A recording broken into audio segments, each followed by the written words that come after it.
தென்னாடுடைய சிவனே போற்றி.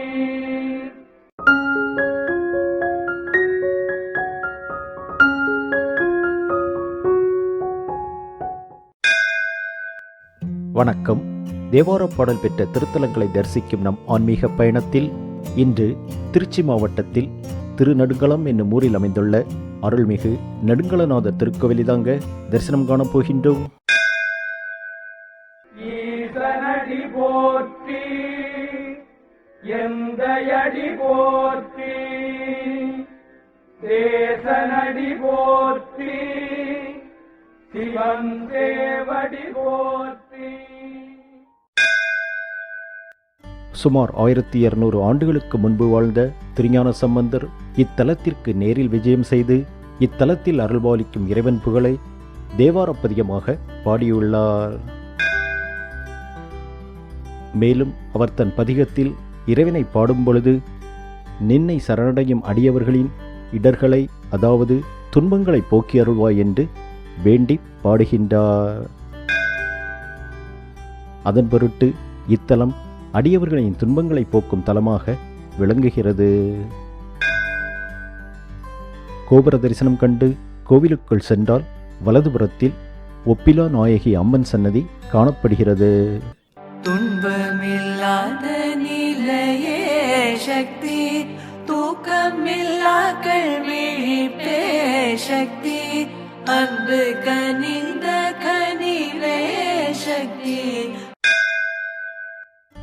பார்வதி தேவியானவள் இத்தலத்தில் சிவபெருமானை நோக்கி தவம் இருந்ததாகவும், சிவபெருமான் சக்திக்கு தன் இடப்பகத்தை கொடுத்து அம்மையப்பராக காட்சியளித்ததாகவும் அறியப்படுகிறது.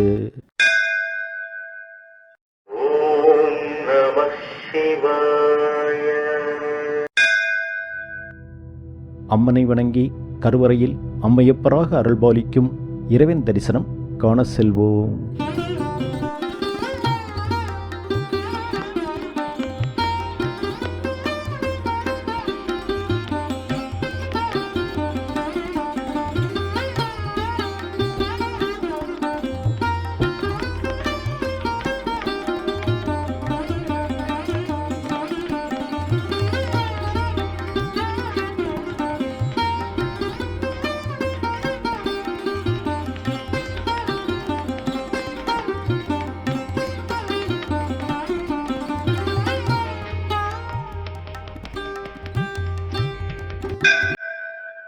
இறைவன் தரிசனம் கண்டு கோவில் பிரகாரத்தை சுற்றி வந்தால் பிரகாரத்தில் பல சிவலிங்க திருமேனிகளும், சப்தமாதர்களின் சிலையும், கணபதி மற்றும் நந்தியம்பெருமானின் சிலைகளும் காணப்படுகிறது.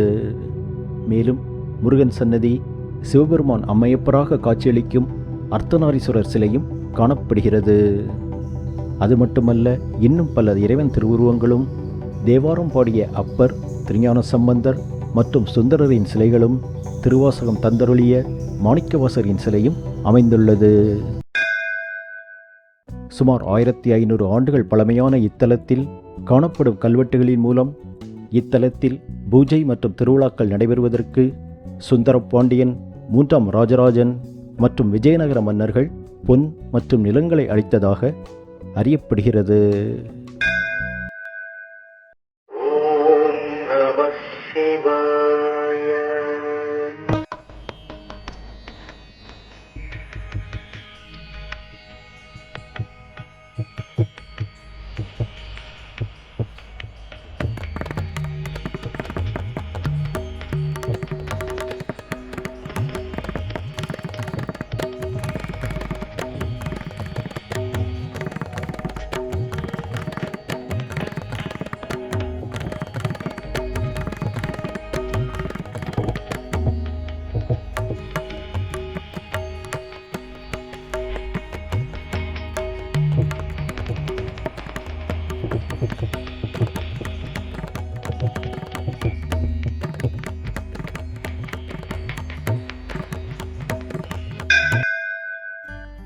தொன்மையான பல சிறப்புகள் மிக்க திருத்தலத்தை தரிசித்த மனநிறைவுடன் இக்காணொளியை நிறைவு செய்கின்றோம்.